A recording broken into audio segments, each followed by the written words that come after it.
Hello, welcome to episode 344 of the Casual Try Hard podcast. I'm Brian, And I'm James. and we are continuing to talk Cube today. Yeah, Cube times 2, Cube part 2, Yeah, Cube squared, like squared. even cubier. even Cubier. The Cubiest. The cubiest of cubes. We are Cubert. Yes. So, if you have, we are almost up to Avatar. We are. So if you want us to start looking at Avatar spoilers, like getting us cards that you want us to talk about, because we're gonna be doing the set review in like 2 weeks. Yeah, next week will be the mechanics episode. And then I guess it's up to you if you want to do limited archetypes or not. Yeah, something like that. We'll be in there, limited archetypes or mechanics, one of or card by card stuff. But that's coming up soon. Yep. So keep that in mind. I think pre-release is the 15th or the 14th or something. Holy moly. Yeah. It's time's soon. flying. Anyway, if you have things you want us to talk about around Avatar, let us know. Facebook, Discord, Twitter, X, Blue Sky, email. All those links are in the description. Say hey, check it out. Let us know what you want us to talk about. I have something I want to talk about with Avatar. Okay. What's the arrow on his head for? I forget. I think it's a tattoo of like the Airbender people, but I am not 100% sure. Well, if any of our listeners know, let us know at all those places Brian just said, because I have no idea. It doesn't make any sense to me. I didn't watch Avatar. I don't know why he has an arrow on his head pointing down his nose. I forget. Yep. It's someone screaming at their iPod right now, or sorry, at their phone, at their iPod, at their phone, that I'm an idiot and like don't know what I'm talking about. I don't remember. That's fine. Just let us know, because I am curious. I was thinking that when I was going through cards the other day. Why is that big blue arrow on his head? But like Brian said, if there's any cards you want us to talk about, anything about the set you want explained or discussed or us to ramble about, all those links are down below. If you want to support the show, you can do so via our Patreon, patreon.com/CasualTryHardMTG. Patrons get access to my show notes, so you get kind of a sneak peek about what the episode's going to be about. And you also get access to roughly an hour-ish of additional content out of us every week in the form of our unshow. We've been doing this for 6 years now, and you'd think we'd have our system figured out, but it breaks constantly. And we don't see each other nearly as often as we used to. So we spend about an hour before every episode, every week, catching up, making sure all our volume levels are correct and our videos where it's supposed to be videoing and all that jazz. And we record it and send it out for our patrons. Never really know what we're going to talk about. We don't really know what we're going to talk about. Sometimes it's magic, sometimes it's not. We had a pretty good stretch there where we talked about bridges every week. But if any of that is interesting to you, or if you just want to support the show, patreon.com/CasualTryHardMTG. Chip a couple bucks in, help the show out, and get more of us. Yes. All right. So last week we were talking about some archetypes. Yeah, we talked about the cube a little bit, and then we started to get into archetypes. I think we made it through Reanimator. Yeah, so we're picking up on artifacts. Okay. So I kind of have broken the archetypes down into like there's kind of sub archetypes and stuff in them. There's some overlap too from what I've seen. Mm-hmm. And I try to talk about like what cards you want in these particular archetypes, like what cards like kind of like work. So for artifacts, it is there is like so there's overall it's kind of a like generate big mana and profit archetype, which is built around like Tolarian Academy and cheap artifacts. That's like kind of the hallmark of like, oh hey, I'm doing artifacts, as you get a Tolarian Academy early. Okay. So one of the main cheap artifacts you want with Tolarian Academy is Candelabra of Tanos. Makes sense. It lets you untap it. Yeah. And then you also want ways to find it. So like the best way to find it would be Expedition Map. Okay, I was going to say crop rotation, cheap, but yeah, map works too. cheap. When I played my first Academy deck, I had a single green card that was crop rotation as my extra Academy. It's a little riskier, and it doesn't like synergize with like the rest of what is going on. Because like if you have Academy and then you draw crop rotation, like who cares? But if you have Academy and you draw Expedition Map, it's just an extra artifact. Right. And the other like artifact card, like artifact land, is Mishra's Workshop, which taps for 3 colorless mana to only cast artifacts. Yeah. Oh, and in case anyone doesn't know, Clarity Academy is a land that taps for 1 blue mana for each artifact you control. Yep. So it can just tap for 0. There is no fail case. Yeah. You have to have artifacts. So Clarity Academy really wants you to have cheap artifacts. Mishra's Workshop really wants you to have bigger artifacts because it like lets you cast your 3-drop artifacts on turn 1. Yeah. I had someone go like Workshop, Soul Ring, and then Talisman Oof. on turn 1. And I was just like, good game. Like, well, cool. I mean, to be fair, they're probably out of gas also, so. True. Hope they find a payoff before you can stabilize. You also want like a bunch of like, I have mana rocks. Yeah. But like, you want the like, Soul Ring, of course. I just said the talismans as extra mana. You want like Aether Spellbomb and Pyrite Spellbomb, as they are cheap artifacts to turn on your Academy, but they are also interaction. Yeah. Or they turn into a card. Yeah. Right? There's a way they make it so you don't die, and if you don't need to not die, they help you dig for more stuff. Yep. The payoffs are like Retrofitter Foundry. So that is a 1 mana artifact that is like, is it like 3 make a 1/1 or 3 untap it? I gotta look it up. You can like. It was in that encyclopedia we were talking about in the pre-show. Yeah, I should have paid attention. Instead of being like, ooh, pretty. Okay, there we go. It's 3 untap it. This is 1 mana, 3 to untap. 2 tap, make a servo, make a 1/1 servo. Yep. 1 tap, sack a servo, make a 1/1 Thopter. Yeah. Tap, create a 4/4. Sack a Thopter, make a 4/4. Yeah, sack a Thopter, make a 4/4. Yeah. So, if you have Academy, it's a 1 mana artifact to turn on your Academy. And then late in the game, it's just a place for you to make a ton of Thopters or work your way up the chain relatively quickly. Yep. Right? Like, it's not very efficient, like, in a turn to go, like, 2 mana, make a servo, then 3 mana, untap it, then 1 mana, make a Thopter, then 3 mana, untap it. But if you can make 20 mana every time you, like, tap your Academy, yeah, that's just easy 4/4s. So that's like both an enabler and a payoff. Urza, Lord High Artificer, I have it as like kind of a payoff. It's also like an enabler in the same way. It makes an artifact with the and it gives all of your artifacts tap for a blue. So it's 2 blue for a 1/4. Enters, makes a construct. Yep. Power, toughness, equal number of artifacts you control. All of your artifacts have tap out of blue. Yep. Importantly, that ability is on Urza.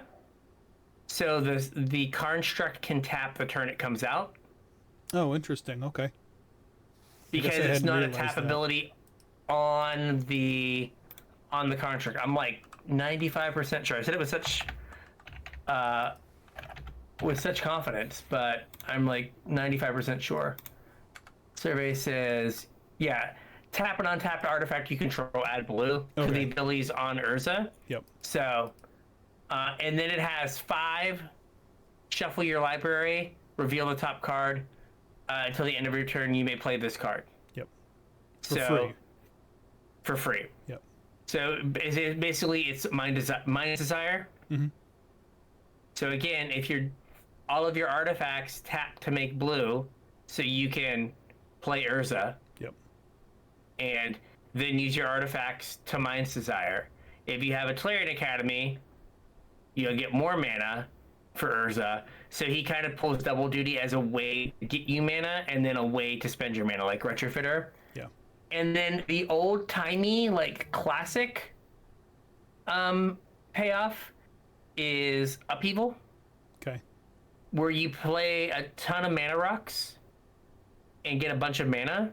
And then Upheaval is 4 blue, return all permanents to their owner's hands. So you float all of your mana, you spend 6 mana, you pick everything up, then you rebuild first before your opponent can rebuild. They're probably playing a deck where they just play like land and a 1-drop. Right. And you have hopefully floated 10 mana and you're like, you know, play my Grim Monolith, play my Tolarian Academy again, play some mana rocks, tap Academy, and just rebuild your board and then be super far ahead of them. Yeah. That's the old-timey payoff. There are a handful of artifacts manas cards that aren't like big mana cards per se. Just synergistic. So there's, So there's Nettle Cyst. There's Galvanic Blast, which is like red deals 4 damage. Nettle Cyst is 3. It enters its equipment. It has living weapon. It makes a 0/0 germ. And your creature gets +1/+1 for each artifact you control. Yeah. And then there's Kappa Cannoneer, which is affinity for artifacts. It's like 5 and a blue. It's 5 and a blue, but it has not affinity. It has the other one, the tap one. Oh, improvise. Improvise, yeah. And when it enters, when any artifact enters, Kappa Cannoneer gets a +1/+1 counter. And can't be blocked this turn, so it's a 4/4. But when it enters, it puts a counter on itself to be a 5/5. Yeah. So basically, you play this, and then your next artifact you're attacking with an unblockable 6/6. It also has Ward 4, which isn't hexproof, but it's pretty dang close. It might as well be. And I guess the card I forgot is Karn. Great Creator. The one that, not Great Creator, the other one that's in the cube. Oh, yeah, it's like plus look at the top 2 cards your opponent gives you 1. Karn wearing is like loincloth, right? Yeah, and then -2 is make a Karnstruct, where the term Karnstruct comes from is this Karn. Yep. So that's a way to generate artifacts, draw cards, and just make big idiots. And then there are some like secret artifact cards. Don't tell anyone. Tameo, Inquisitive Student, busted, but also when it attacks, you make an artifact. Yeah. Chrome Host Seed Shark. Whenever you're casting your non-creature artifacts, it's pumping out a second artifact. Yep. Same with Saheeli, Sublime Artificer. And then it also copies artifacts, so you can like, you know, play your Kappa Cannoneer, copy it, and then just make something enormous, like get in for a bunch of damage every turn. And then Third Path Iconoclast, same thing as and Saheeli makes 1/1s. Yep. When you cast non-creature spells, and Third Path Iconoclast does the same thing. Yep. Makes a 1/1 that's an artifact when you cast non-creature spells. So these are all ways to support that artifact theme. And then Tinker is kind of the other like big like artifact card that you like get a Tinker and you're like, okay, I'm gonna build the Tinker deck. Yeah. So Tinker is 2 and a blue. I think it has an additional cost. Yeah, sack an artifact to get an artifact. So like Tinker works really well with Moxen. Mana rocks where you can get ahead and then you can play your Tinker and sack the mana rock. Yeah. So the big things that you kind of want to get with Tinker are Portal to Phyrexia, like you're behind on board. You play this thing, you wrath their board, they sack 3 creatures, and then you rebuild your board with their stuff. Yeah. The Endstone, 7 mana, your life total becomes 10 at the end of each of your turns. So it becomes hard if your opponent can only kill you if they can deal 10 damage in a turn. Right. And then if you play the game of Magic the Gathering, a card game for children aged 13 plus, you draw a card. Oh, I played a spell, draw a card. I played a land, draw a card. So it like lets you kind of dig through your deck. Mm-hmm. And it's not a May, so you can't deck yourself. Relevant and limited. Less good, but fun. Sundering Titan. Yep. Enters, sack all of, like, destroy a land of each land type. Yeah, you got to be careful with Sundering Leaves. Titan though, because you can get yourself too. I had an opponent like Armageddon themselves. Yeah. And then finally, this card doesn't really go in the big mana like Clearing Academy, Mishra's Workshop deck, but Bolas' Citadel For a tinker as target. like a mid-range, as like a mid-range hammer, or as like a combo card. Yeah. You just like tinker, get Bolas' Citadel, and then just like start vomiting cards onto the board. Yep. So those are like your tinker targets. So typically I think the deck is Academy, Workshop, make a ton of mana, and then figure out some way to win. Yeah. I should also point out that I've run into a few times where my opponent gets like some fast mana. I lost the game to Island, Mana Vault. Yeah, Mana Vault. Tap Mana Vault.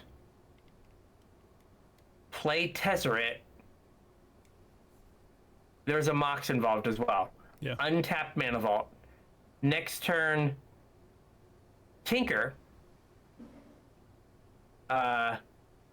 Get Mere Battlesphere. That's another like tinker target. It's not very good. 7 mana, 4/4/7 that makes 4/1/1s.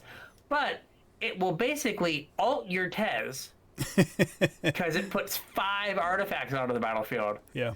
So I had an opponent turn to alt Tezzeret. Yikes. And I was like, cool. Like, I thought I had an okay deck. I got vintage cubed. Like, I did not play this game. Cool. I like was like land go and then just got. I was like, okay, cool. So the deck is usually make a lot of mana, figure out some way to win. Yeah. Great. Also, like, draw 7s are good. Like, if your whole deck is a bunch of mana and cheap artifacts, you empty your hand out really fast. Mm-hmm. And then the draw 7s let you rebuild and then use that mana. Yeah. And also, balance is good in this deck. Oh, yeah. So balance 108. Each player sacrifices lands to have the equal number of lands to the person with the lowest. Discards cards to have the lowest, to have equal to the lowest. And sacrifices creatures to have the lowest. Yeah. So in the artifact deck, you'll like dump your hand and you can balance catch their like one creature they may have played or two. Yeah. And then make them discard have their them hand, discard their hand. Yeah. And then you're like, you have all this mana and hopefully you have some way to like rebuild. Yeah. But if not, like you have like enacted your game plan and then you're just waiting to like rip whatever payoff. Yeah.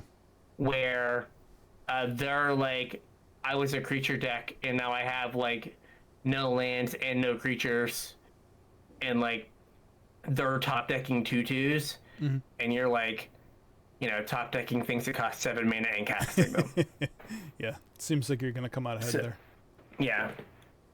So I had like my first artifact deck was good. Admittedly, I was in like bronze, but I also it was a deck that had flash, sneak, and academy. So it was like artifacts with like, so it was kind of nutty.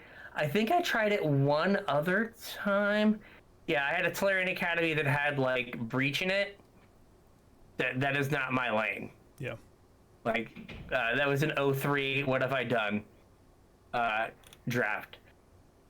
But like if you get Academy early, you can just like lean in and say, hey, this is the thing I'm doing.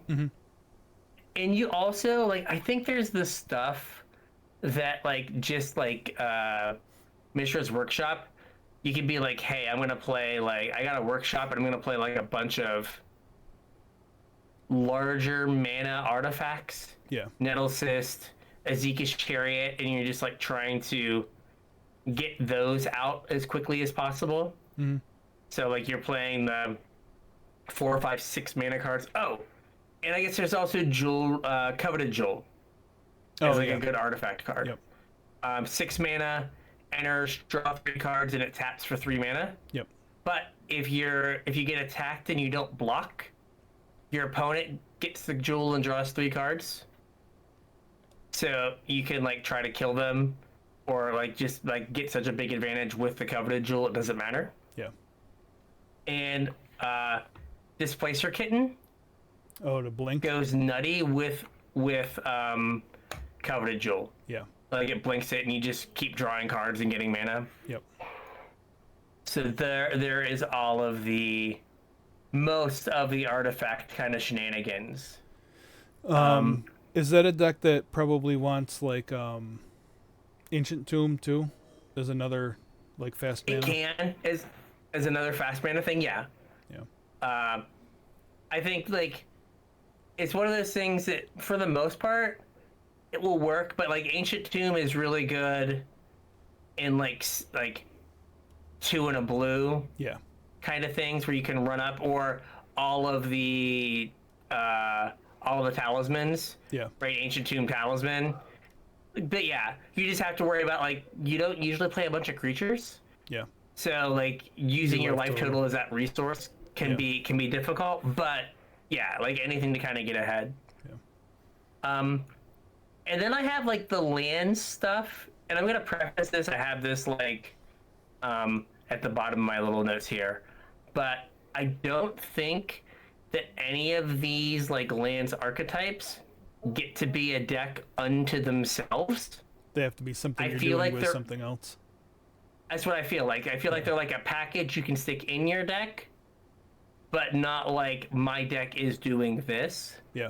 So there's like the combo do the thing, Dark Depths plus Thespian Stage or Vampire Hexmage. Mm-hmm. So Dark Depths, land, it does not tap for mana. Right. Has 10 ice counters on it. If you copy it with Thespian Stage, pay attention, listener. You sacrifice the original when the legend roll happens. Mm-hmm. That will leave you with a Thespian Stage with no counters, which then sacrifices itself to make the 2020 Flying Indestructible Merit Lage.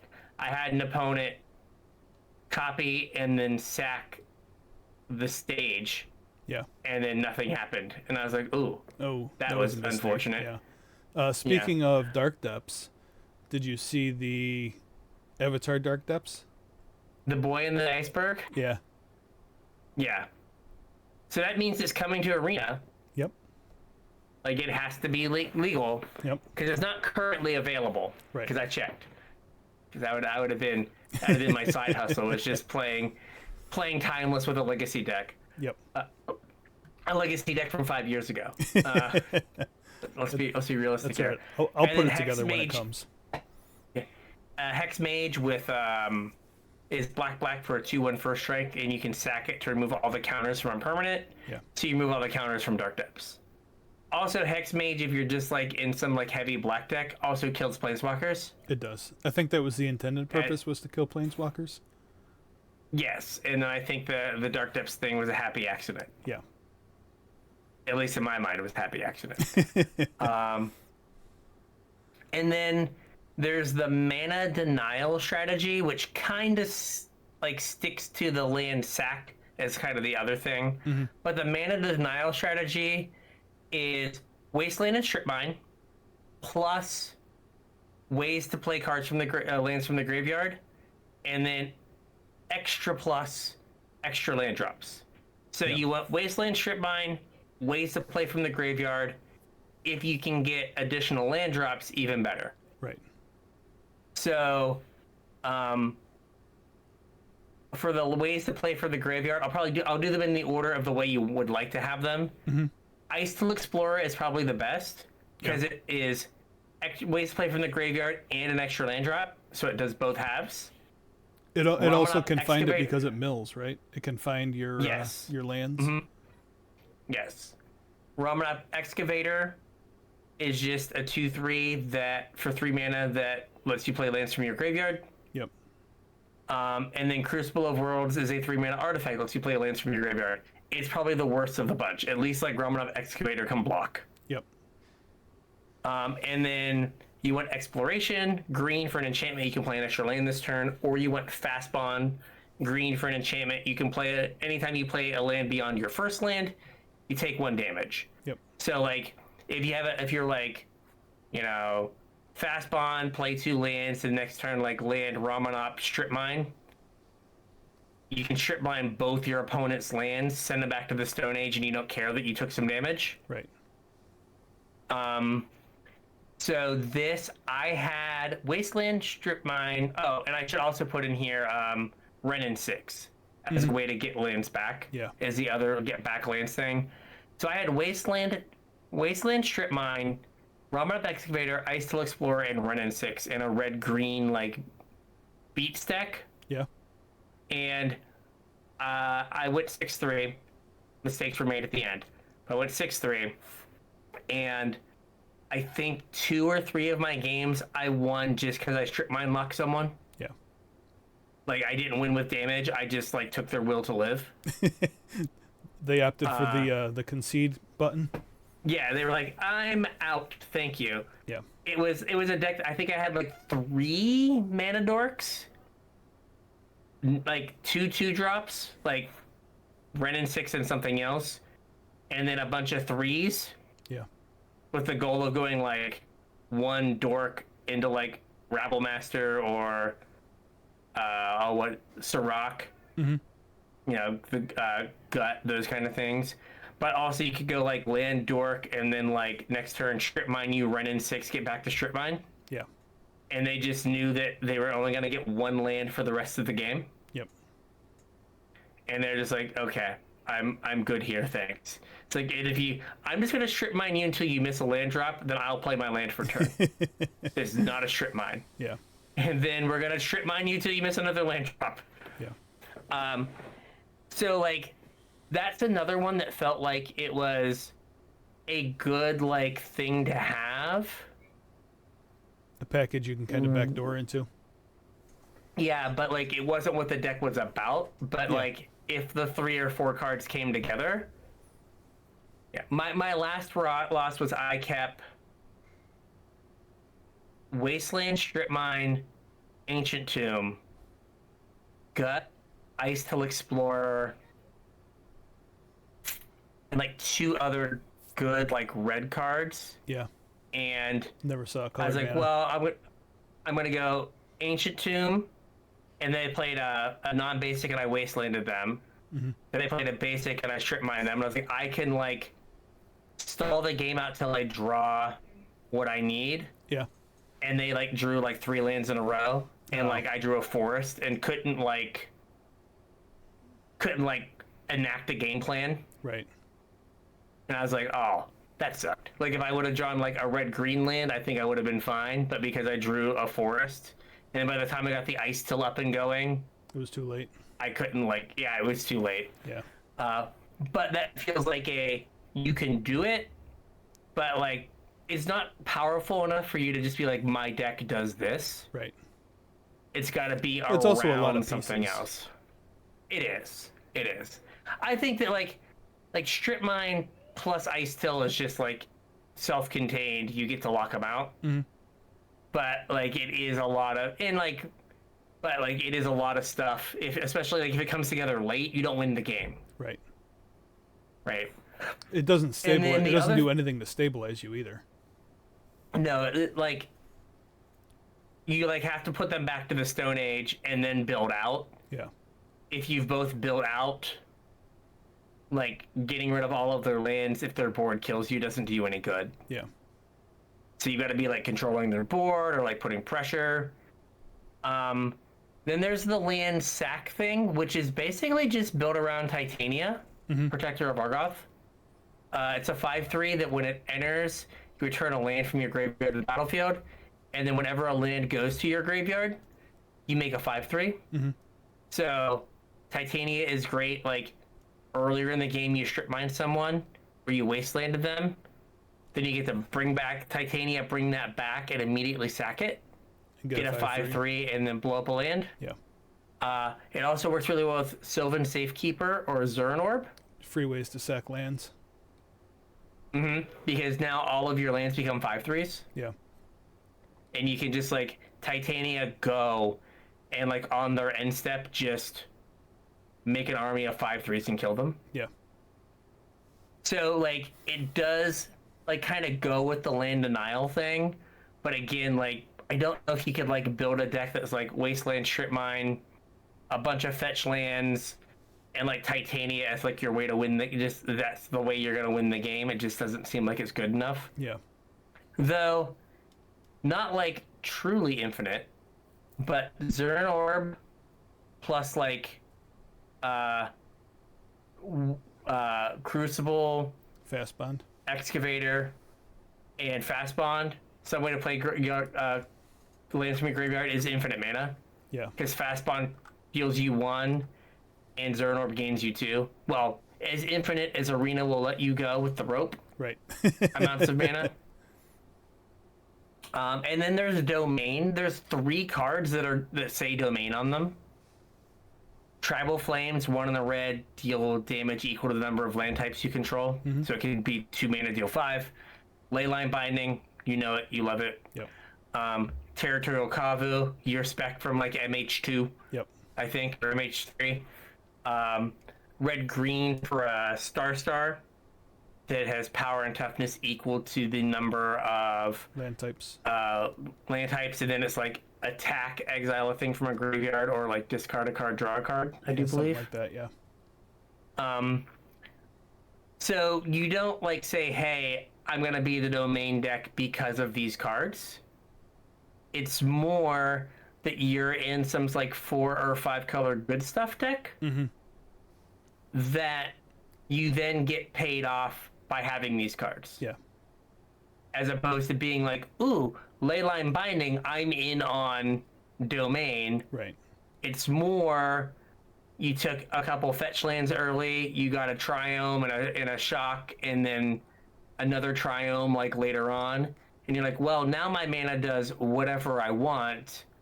I'm going to play Leovold and Minskin Boo and Comet. Yeah. And now I'm the only person who wants Territorial Kavu. I'm the only person who wants Tribal Flames. Yeah, that's kind of a good point too, because you don't have to like pick them high. Like if you end up in that deck, you can take them as like a 6th or 7th pick. Or like wheel them. Like no one, like if you see Tribal Flames like pick 3 or 4, like if you're if you've taken a bunch of the lands and you have, 5 or 6 lands, you've kind of cut everyone else out on lands. Yeah. Tribal Flames is more than likely going to come back. Right. Right. So you're like, oh, okay, I don't need to take this high. But this is like going to usually be like a 4 or 5 color, like good stuff deck or control deck that has like the best removal and stuff. Cause you just get to cast all of it. You're like, oh, I can Fatal Push your thing, and then I can Swords your other thing, and I can Bolt something. Yeah. And like all the mana works. So I'm holding up Counterspell the whole time. And it's like, oh, that's like kind of crazy, but it can all work. So those are all the kind of landy things. And then the last one is the Brian special. No. The Brian special has just been take red and white cards and just smash people. Yeah. We can talk about that in a minute. Let's cover this. Yeah. I called it Brian special because you have it labeled combo nonsense, and that's usually a Brian special. Yes, I usually like the combo nonsense. So, the easier of the 2 combo nonsenses, and there are more, but these are like the 2 big ones.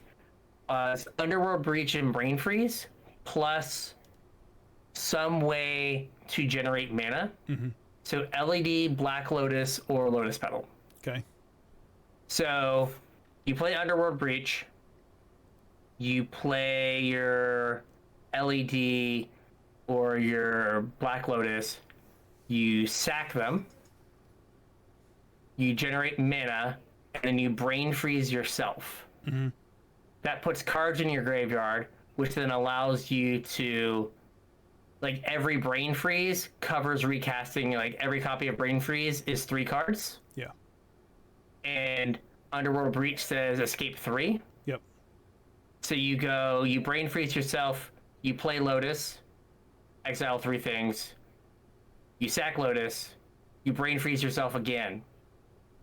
Now hopefully your entire deck's in the graveyard. Mm-hmm.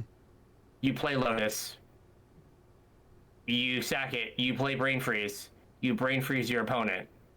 Yep. And you cross your fingers that they do not have what's it called? An Embercoal. Was it Emrakul, World Spine Worm, Ulamog. or Ulamog? Yeah. And you win. Yep. So that's pretty easy, right? So you can make a deck that you're like, my job here is Breach, Brain Freeze, one of these cards, like mana thing. Lotus Petal is just harder. Yeah. Because it only generates 1 mana. But you can just stick this in, like, you're playing like a blue-red mid-range deck or a blue-red, like, tempo deck.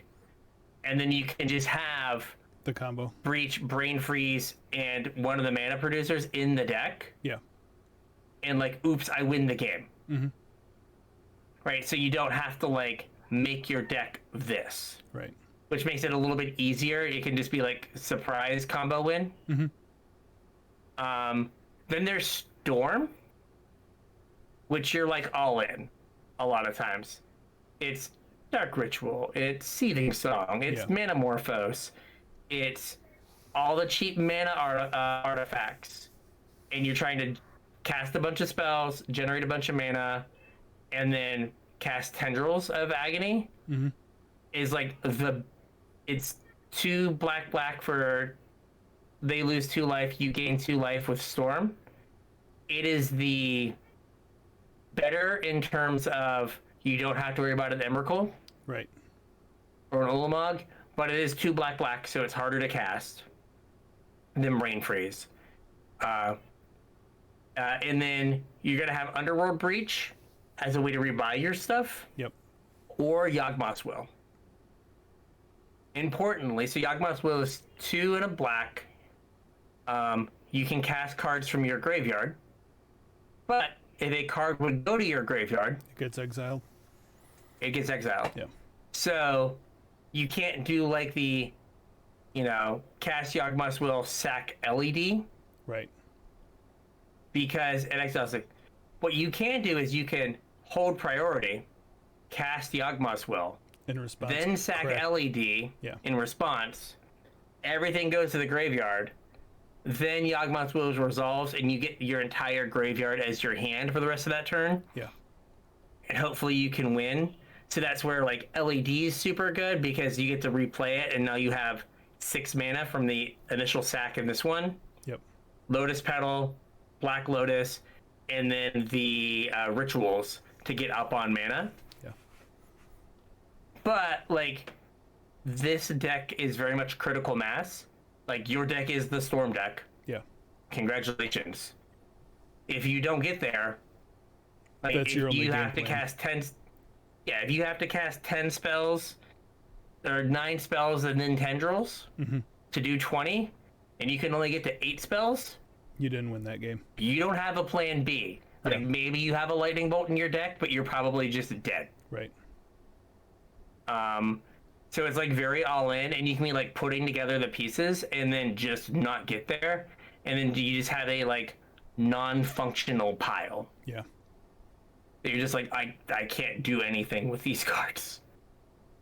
So keep that in mind. Like, that's probably the hardest deck in the cube to draft, and the payoff is at least like, it used to be said that like Storm had like a 40% win rate in like the Magic Online cube.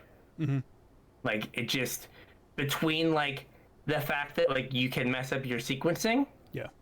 and not win the game, or like it just doesn't come together, Yep. right? You have the risk of, I did not make this deck, I did not draft this deck good enough to have a functional deck. And then you have the I have a functional deck, but then it's really hard to play. There's just so many places for you to like Go wrong. fall down. Yeah. So it's hard to draft, but there's not like a huge payoff for drafting it. Yeah. So like if you're like, hey, that looks fun, I want to do it, fine, but like Good luck. be prepared. Yeah, good luck. Be prepared for like a 1-3 or a 2-3 or something. Yeah. But know that like going in, like my like Breach Brain Freeze deck that did not have the payoffs, that didn't have the mana, I was like, I know this is not going to go well, but I'm going to play it out. It did not go well. Like I was like, I am not getting there right now. This is not good. So you mentioned a minute ago. Well, that's all you have for archetypes, right? I think that's all I have for the archetypes. That's like, I think between the two podcasts, and I should say episode, I'm going to plug someone else, which I know is probably not like the best thing here. No, that's fine. Episode 827 of Limited Resources is them going over what they call things that matter in the cube. Oh, okay. So it's them talking through some of these archetypes that we talked through. And just to give like you another perspective of someone who has played hundreds and hundreds and hundreds of games of Cube. Yeah. Perhaps thousands. Probably more like thousands. Yeah. So, because I think he puts up a video every day for the last like 3 years. So there's at least 1,000 cubes that have been recorded. Yeah. If not more. But they also go over some of the archetypes as well. So you can kind of listen to them as how that works. Yeah. We do have a few minutes left here. Yeah. Do you kind of want to talk about experiences so far? Sure. I know you mentioned a minute ago that you've been gravitating towards like the Boros decks, either red, white, or Boros. Yes. I haven't done a single draft where that was open. I think so I've ended up in it. So I'm on draft 20 right now. Okay. I've been mono red or what I've kind of deemed Boros aggro or mono light 1, 2, 3, 4, 5, 6 of the 20. Yeah. There will be times where, like, if my first pack, if there's nothing that I'm like, ooh, that's a good card, or I want to do that, and I'll be like, oh, there's a Lelia here. You just snap that I just take the Lelia, and I'm like, okay. And then, like, if there's an okay 2-drop, Yeah. I'm like, okay.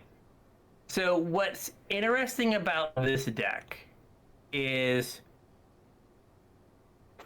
while there is a hierarchy of 1-drops, right? Ragavans at the top. Yeah. 1-drop, 2, 3, 4, 5, and 6. They're all the same, basically. Yeah, they're all interchangeable. Right? So, like, you know, of course you want the Ragavan, but if you get, like, a Kinnan and a Figure of Destiny and a Swift Spear, that's perfectly fine. Yeah. The 2-drops, like, I think, what's his name? The 2/2 that lets you discard a card and play a card from exile. Oh shoot. Yep. I know the one you're talking about. Yep, you know exactly what I mean, but I don't here. Do I have it? This is not the right article. Anyway, that card. Like that card is like the best of the 2-drops, I think. But I've been really surprised with Evora. So Inti is the guy I was thinking of. Yep. It gives the creature +1/+1 and trample if you discard a card and you get to play a card. Yeah. So it's really good for like churning through extra lands, giving you just like fodder to do stuff. But like Evora, so 1 on the red for a 1/1 with trample. that when it enters, it makes a blood, and then when it deals combat damage, it makes a blood. And when you discard a card, it gets +1/+1. Like, I've been surprised with how good this is. It works really well with Fable the Mirror Breaker. Yeah. Right? It works really well with, is it Torsten? Not Tursa. Tursa, yeah. Enter, discard 2 cards. Yep. Like 3/3 right away. It also works really well with Gut. True Soul Zealot. Right? You play your Gut. You attack with Avora. You sack the token. And you make a 4/1 with Menace. Yeah. Right? And like maybe your Avora dies, or maybe you have like a 1/1 that you like sacrifice to make your 4/1 off of your treasure, or not your treasure, your blood. And then it also works really well with the best red 3-drop, Broadside Bombardiers. Okay. Do you know what that one does? I'm reading it right now. Boast, it's sack a creature or artifact that deals damage equal to 2 plus the sacrifice permanent's mana value. Yeah. So you attack. Yep. You sack your blood to clear their blocker. Yep. Avora gets in and makes you another blood. Yep. And then the next turn, you attack again. They got to play something with more toughness. Yeah. And like, if you throw your 1-drop, it deals 3 damage. You throw your 4-drop, it deals 6. Yep. So like that like extra piece of cardboard just does so much, and also like lets you get rid of extra lands. Yeah. And stuff. But like I think Avora, like Inti and Avora are like the kind of the better of the 2-drops. But like Fear of Missing Out's still really good. It is. Corey Steelcutter is good, especially if you're in a cheap like red aggressive deck. Yep. So like you can get, like, if you just kind of like, hey, like I'm like 2 or 3 picks in and I have a bunch of red aggressive cards, you don't have to like, even if you're fighting someone, like the second best red card in like that slot still works. I gotcha. And also like Hellrider's still a house. Yeah.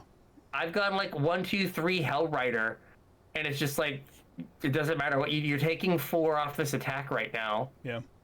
And now you have to sort out all of these idiots that I have.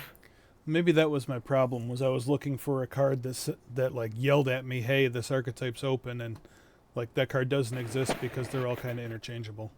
Yeah, like you can just, like, I think the 3-drops in red, I think are Broadside Bombardiers, and then I really like Lelia, the Blade Reforged. Yeah.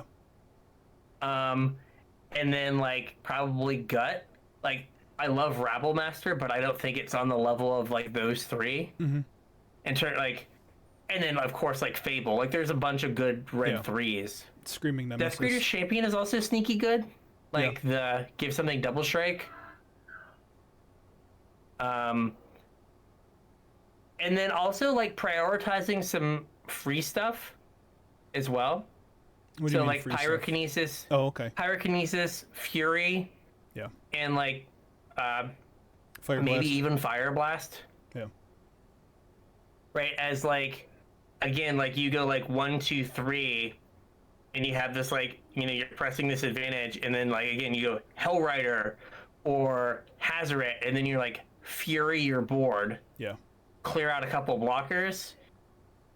They can't recover, right? Getting to do that and being that, like, pushing that advantage. Yeah. Same with like Pyrokinesis, like, hey, I'm gonna like do a couple things here, like clear out a couple blockers, and now like you've developed your board plus dealt with theirs. Yeah. White is similar, right? The difference in the 1-drops though is I think a little bit more pronounced. Yeah. Like, I think it's Guide of Souls and Ocelot Pride are like the peak 1-drops, like head and shoulders above everything else. Then you have Mom and Stepmom, I think, are next. Yeah. Not Mother so of much Runes Kythian. and like it's a 2/1 effectively. It's just kind of like a 2/1 for 1.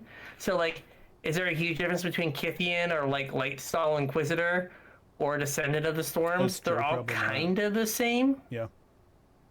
Right? Like, realistically, you're not going to use Kithian's like ability, and like if it flips, great, but like you're more into it, right? At least initially, to be a Savannah Lion. Yeah. And then a Johnny is kind of by far the best 2-drop. Yeah.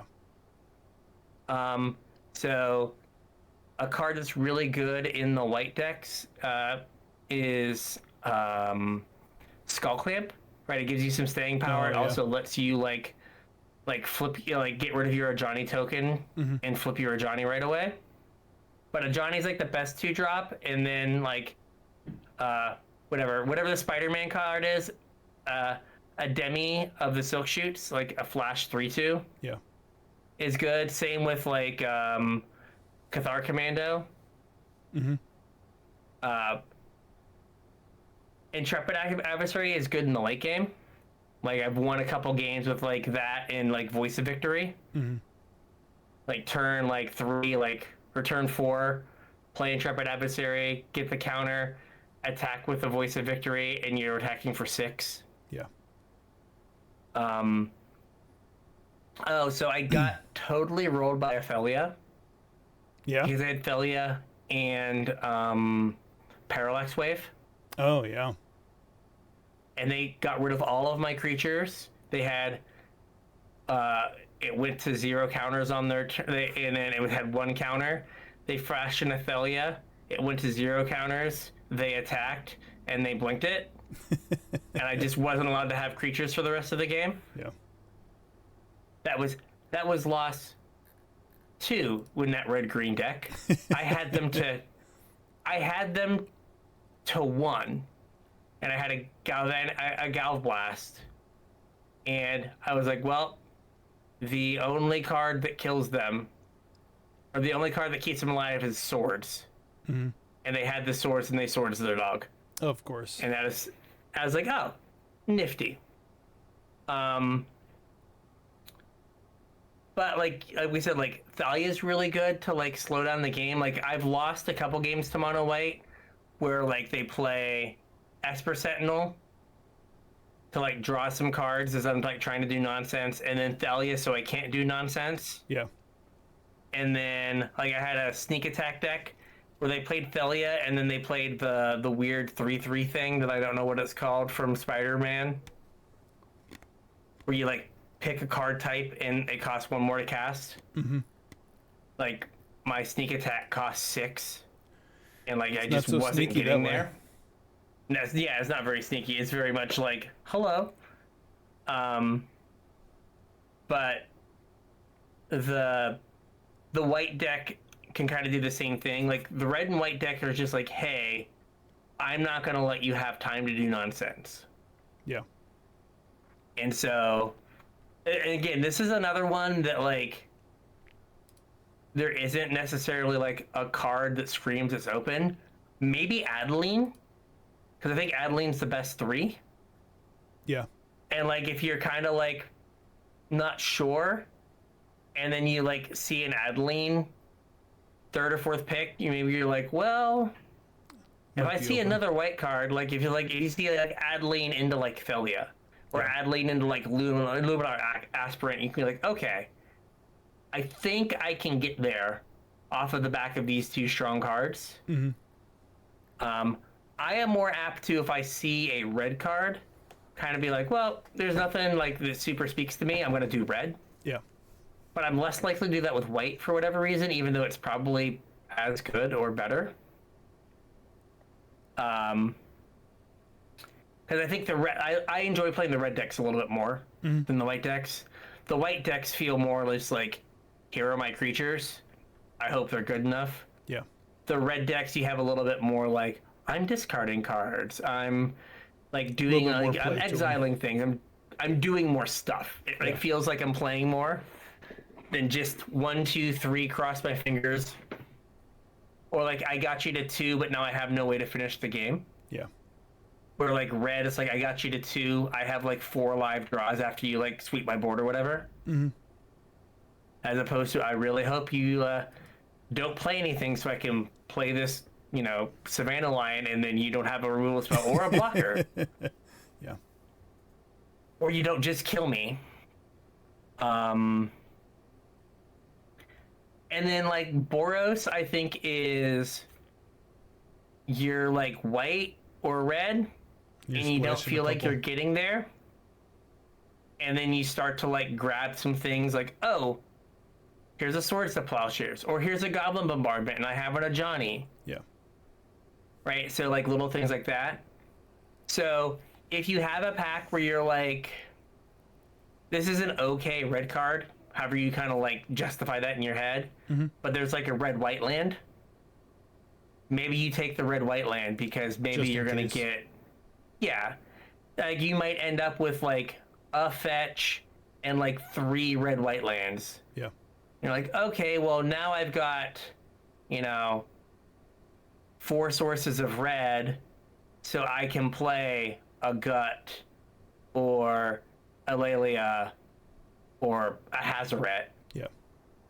Right? And like a Lightning Bolt and a couple other little like things, or the other way around, like I can play Swords and Thalia. And like maybe 1 or 2 other white cards, because I'm still going to have 13 sources of my main color and like 8 sources of my other color. Yeah. And like the deck will be functional. So like if you're like, I don't know what to do with this, you can like I'll just take this land because maybe it'll work out. And that's another thing. If you have like, if you're in any color pair or any like archetype and you get to a pack that you're like, there's really nothing here that I want. Yeah. That like, there's nothing that fits my archetype. There's nothing that I want to like spec on that might like open up a combo. Like, oh, there's like Lion's Eye typing. Maybe I'll see Breach and Brain Freeze, and I'm not missing anything here. Or oh, like I'll take this Ice Till Explorer because maybe I'll get a Strip Mine and I'll have this little thing. Like sometimes just taking the land. Yeah. So that like, oh, pack 3, I open a Time Walk in my like white deck. Okay, and I took 3 blue-white lands just randomly throughout the draft. Yeah, now I can like, now I can play this Time Walk as opposed to I took some card I wasn't going to play. Right. Right, like I took Pillage the Bog. And it's like you were never going to play Pillage the Bog, but there was a chance you would play this land. Right.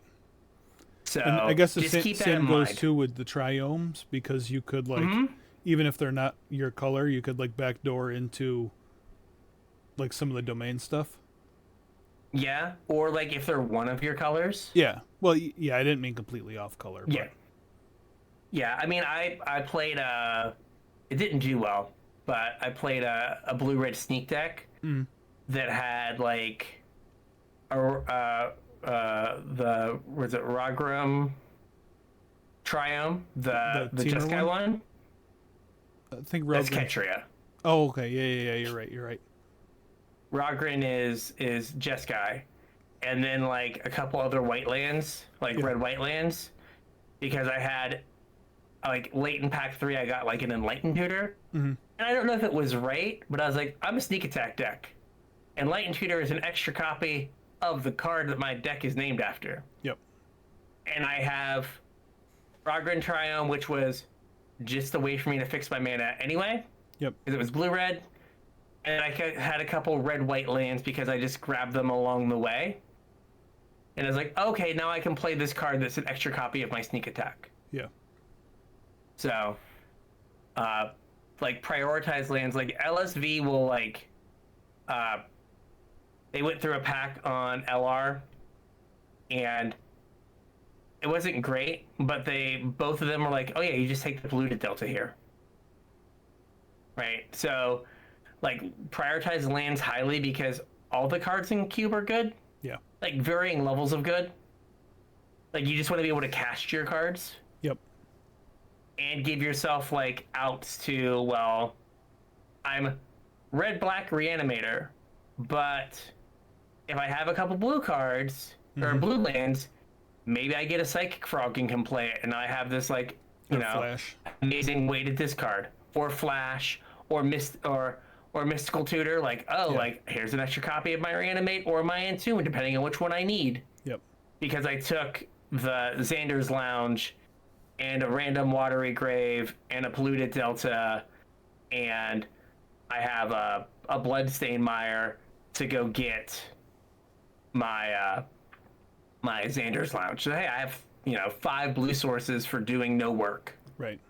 In my deck. Okay, I can play this blue card. Mm-hmm. So just keep that in mind. And also take the cheap stuff. Yeah. Right? Like for like your red deck, right? The Fury is the best 5-drop, I think. Then there's Glorybringer, then there's Gold and Dragon, then there's Nova Hellkite. Those are all the same card. Basically. Right? Like, there's only like one Lightning Bolt. Right. Right? So it's like, why, like, if you don't get Glorybringer, you might get Goldspan Dragon next pack if you really want a 5-drop. Mm-hmm. Right? A lot of the higher mana cards, like a lot of the 4s and 5s are interchangeable in a lot of the decks. So it's like, well, it's better to take the cheaper card because you're going to get another 5 or another 4 that is kind of the same card. Yeah, that makes sense. So what have you been playing in the cube? Nonsense that doesn't really come together. I think the last deck I did, I think I posted it up in Discord. The last one I did was I tried drafting the Time Walk deck. Okay. But it ended up being blue-white, and James doesn't play blue-white ever.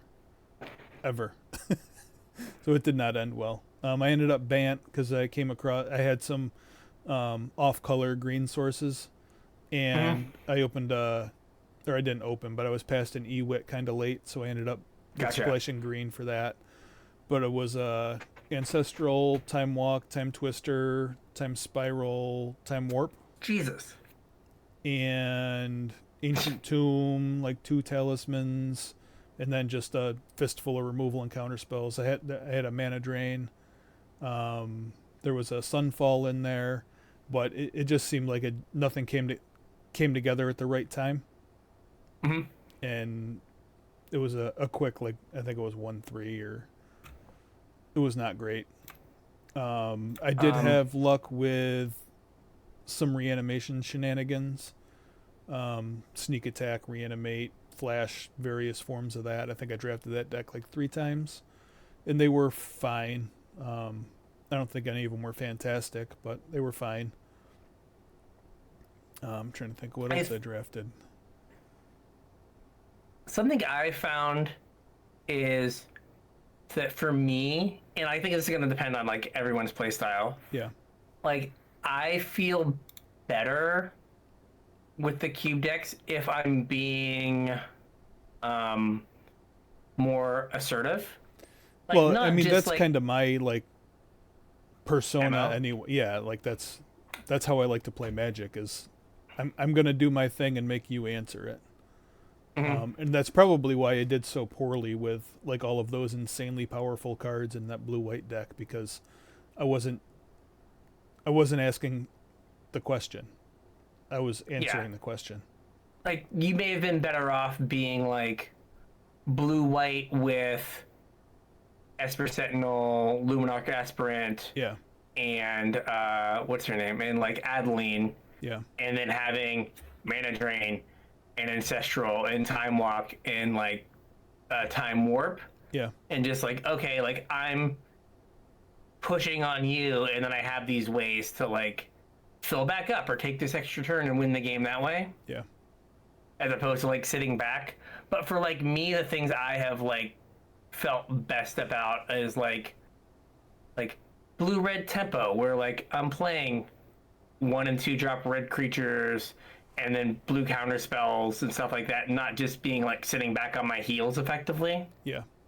But like everyone's gonna like play and feel different about that, but just like how you like to play Magic doesn't necessarily have to like really change in the cube. Yeah. Right? Just because like I'm saying that like I think red and white are good, and I think 17 Lands has also published their cube data. And the Boros decks are the best decks. Yeah. But like if you're like I like to play like mid-range, well, you can play mid-range as long as it like has like a powerful cohesive thing to do. Yeah. Or like, you know, if you're more of a control player, like you're not going to do as well drafting mono red. Right. Because that's just not typically how you play. You can like you can learn how to do it, but it's going to take a little while. Yeah. So don't feel like you just have to be like, oh, it's the cube. I do spell-based combo, which I have tried to play Storm. It has not gone well. Right? Like both like in constructed and in in the cube. So don't feel like you have to like play a certain way, but just play the way that you're comfortable playing. Well, I mean, traditionally, we've said this on the podcast like many times before. I think it was common knowledge, but my favorite way to draft is 1, 2, 3. Good luck answering it. Yeah. I mean, I remember giving that advice on the show like way back when we started. So like the mono red or the mono white or the Boros deck is right up my alley. I guess I didn't realize that there wasn't a cue for me to look for. You just kind of had to make it happen. Yeah, there's really not. Like, I think, like, imagine you're, like, you know, kind of like some sort of, like, dirtly 3-color deck, or, you know, you've got, like, a good card in, like, 2 different colors. Yeah. And then there's, like, and I'll use Lily as an example, or a Broadside Bombardier's, like, 4th pick. You're like, oh, everyone beside me passed me this great card. Red's probably open, but like you can just jump in from the beginning and go like, I'm gonna try to make red happen. Gotcha. And like